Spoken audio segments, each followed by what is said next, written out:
Аманда Патриция Ричардсон. 34 года, бухгалтер средней руки из Портленда, штат Орегон, проснулась одним дождливым утром с эпохальным решением. Хватит жить как овощ, пора становиться богиней. В течение недели она обходила все фитнес-клубы района, пока не наткнулась на Iron Fist, модное заведение с неоновой подсветкой и зеркальными стенами.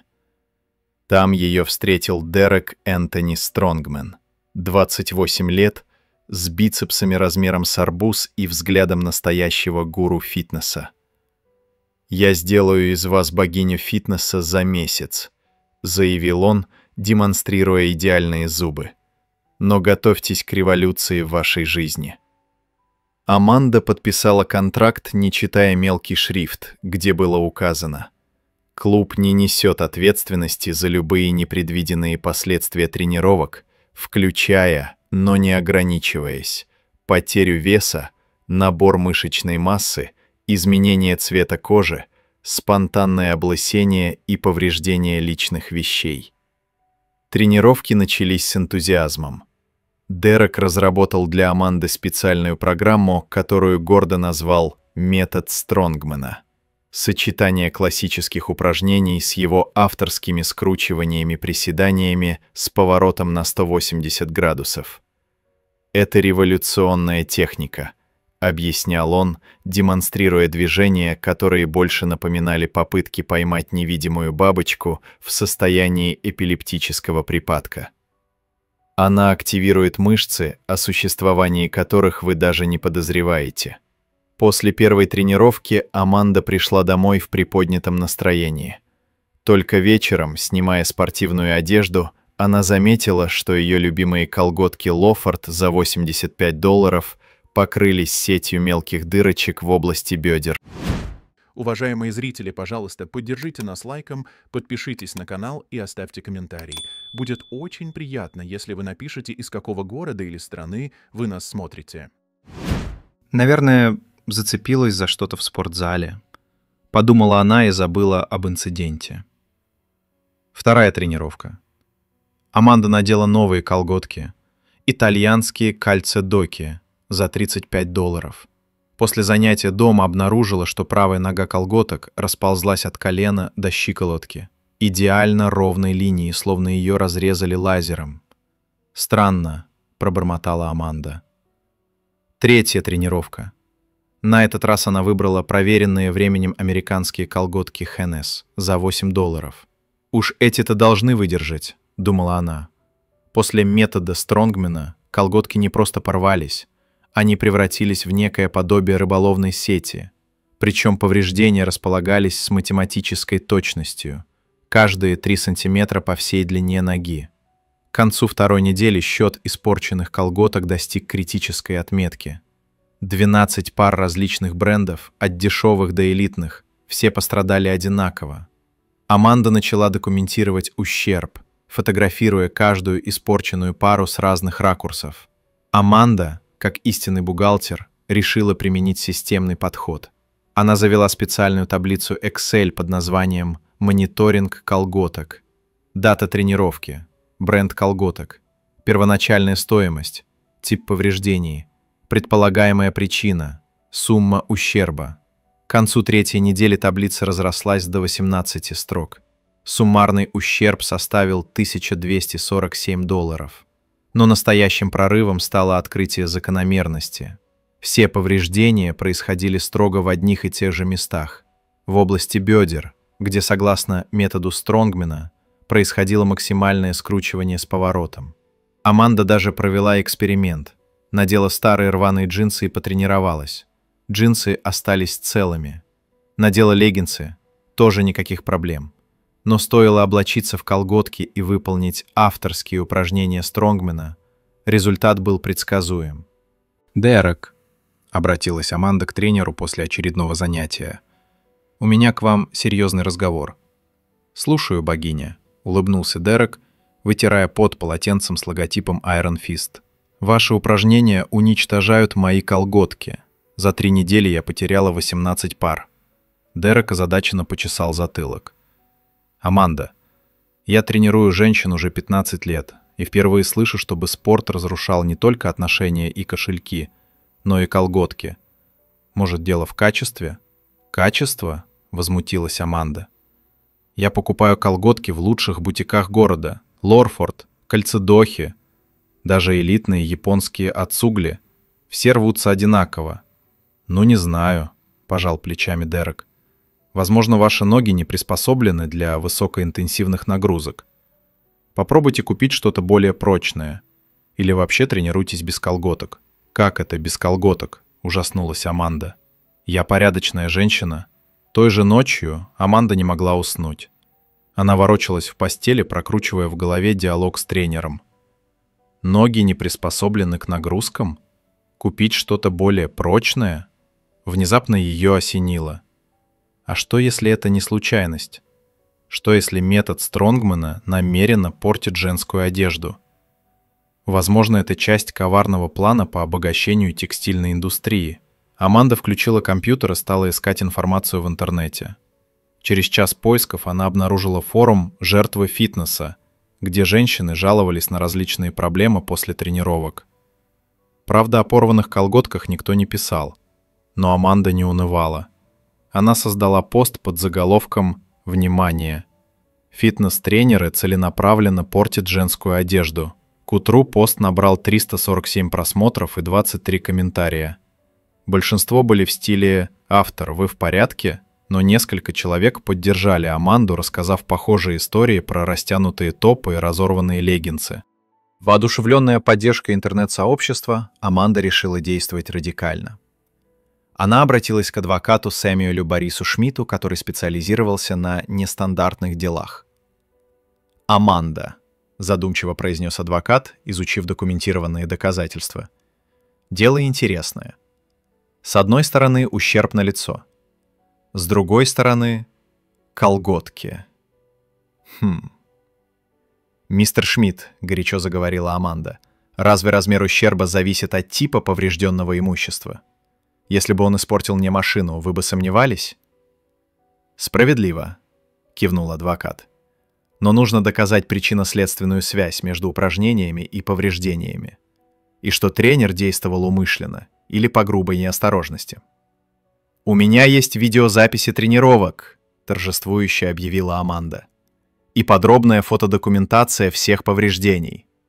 Шмидт внимательно изучил материалы.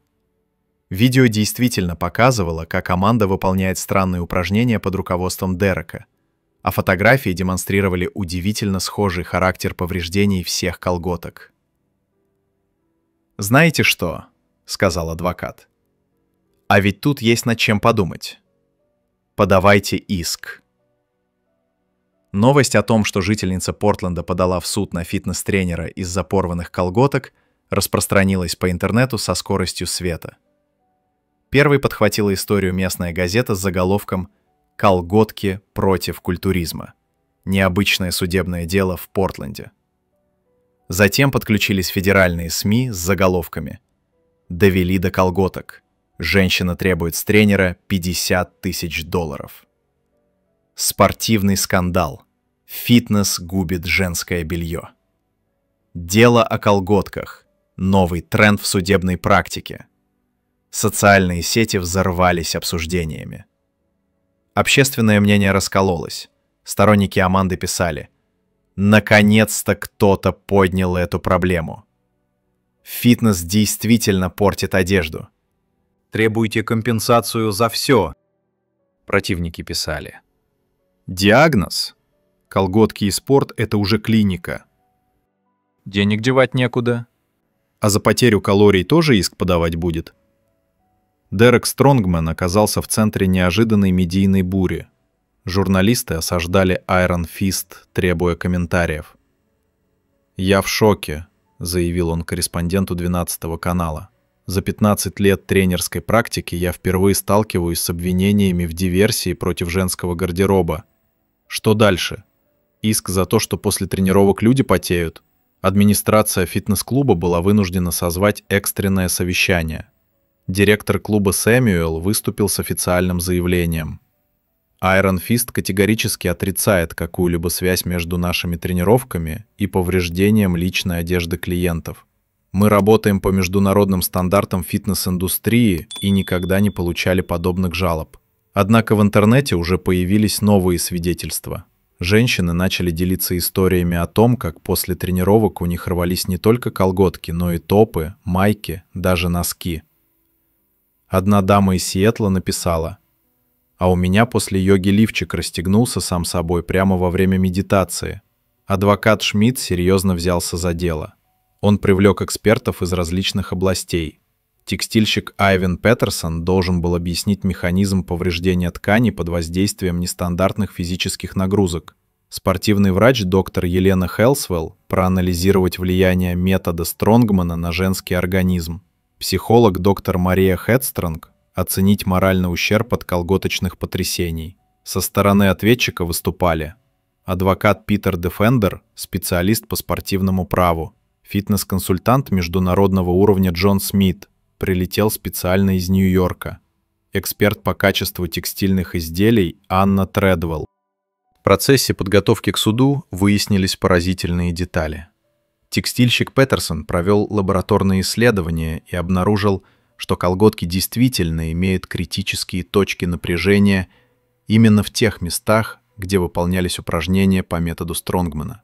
«Видите ли», — объяснял эксперт, структура трикотажного полотна не рассчитана на одновременное растяжение в 3 плоскостях с поворотом на 180 градусов. Это создает избыточное напряжение волокон, что приводит к их разрушению. Еще более сенсационным стало заявление спортивного врача Хелсвелл. Упражнения, которые демонстрирует мистер Стронгман, вообще не имеют аналогов в мировой фитнес-практике. Более того, они потенциально травмоопасны для женского организма. Защита немедленно заявила, что метод Стронгмана — это запатентованная авторская разработка, и любые попытки его дискредитации являются недобросовестной конкуренцией. Судебное заседание назначили на 15 апреля 2025 года. Зал суда округа Малтнома был переполнен. Журналисты, блогеры, любопытные жители Портленда — все хотели стать свидетелями процесса века. Судья Дженнифер Фейерворд, 47 лет, известная своим нестандартным подходом к рассмотрению дел, выслушала вступительные речи сторон. Адвокат Шмидт выступал 1,5 часа, представляя железные доказательства преднамеренного вредительства со стороны фитнес-индустрии. Он продемонстрировал все 18 пар поврежденных колготок, разложив их на специальных стендах. «Ваша честь», — торжественно провозгласил он, — «перед нами не просто гражданский иск, а дело о защите прав потребителей и женского достоинства». Адвокат Дефендер возражал не менее эмоционально. «Ваша честь, это абсурд. Мой клиент не может нести ответственности за качество одежды, в которой клиентки приходят на тренировки». Кульминацией стало предложение судьи провести эксперимент прямо в зале суда. «Давайте проверим на практике», — сказала Дженнифер. «Истец, вы готовы продемонстрировать спорные упражнения?» Аманда, одетая в новые колготки Лофорд стоимостью $95, встала посреди зала. Дерек нехотя показал ей последовательность движений метода Стронгмана. Зал затих. Аманда начала выполнять упражнения. Приседания с поворотом, скручивание влево, затем вправо, снова поворот на 180 градусов. На 3-м повторе по правой ноге побежала стрелка. На 5-м треснула левая сторона. К концу демонстрации колготки напоминали произведение современного искусства в стиле разрушенного минимализма. Зал ахнул. Даже Дерек побледнел. Судья Фейерворд удалилась на совещание. Через 2 часа она вернулась с вердиктом, который вошел в историю юриспруденции. Изучив материалы дела, заслушав стороны и свидетелей, а также убедившись в причинно-следственной связи на практическом эксперименте, суд постановляет признать обоснованными требования истца Аманда Ричардсон, взыскать с ответчика Дерек Стронгман $1247 стоимость испорченных колготок, 20 тысяч долларов. Моральный ущерб за подрыв веры в качественную моду и разрушение женской самооценки. 15 тысяч долларов – компенсация расходов на новый гардероб. 8753 доллара – судебные расходы. Итого 45 тысяч долларов. Кроме того, суд обязал ответчика разместить предупреждение о потенциальном вреде метода Стронгмана для одежды клиентов, пройти курсы повышения квалификации по безопасным фитнес-практикам, публично извиниться перед истцом. Зал взорвался аплодисментами и криками возмущения одновременно. Решение суда имело далеко идущие последствия. Для фитнес-индустрии все спортзалы Орегона были вынуждены пересмотреть свои программы тренировок.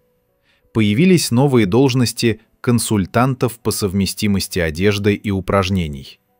В договорах с клиентами стали прописывать пункты об ответственности за повреждение одежды. Для Аманды она стала знаменитой как женщина, которая отстояла права колготок. Ее пригласили в несколько ток-шоу. Издательство предложило написать книгу «Как я победила фитнес».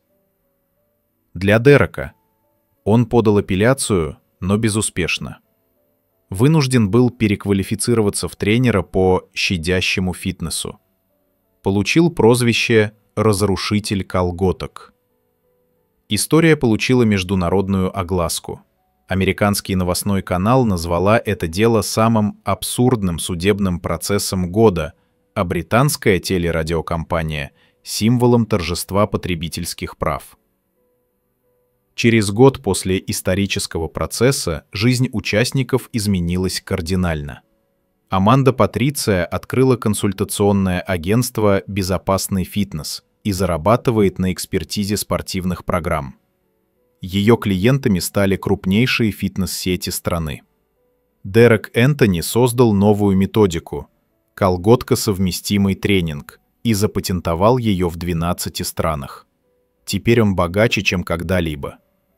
Судья Фейерворд получила премию за самое креативное судебное решение года от Американской ассоциации юристов.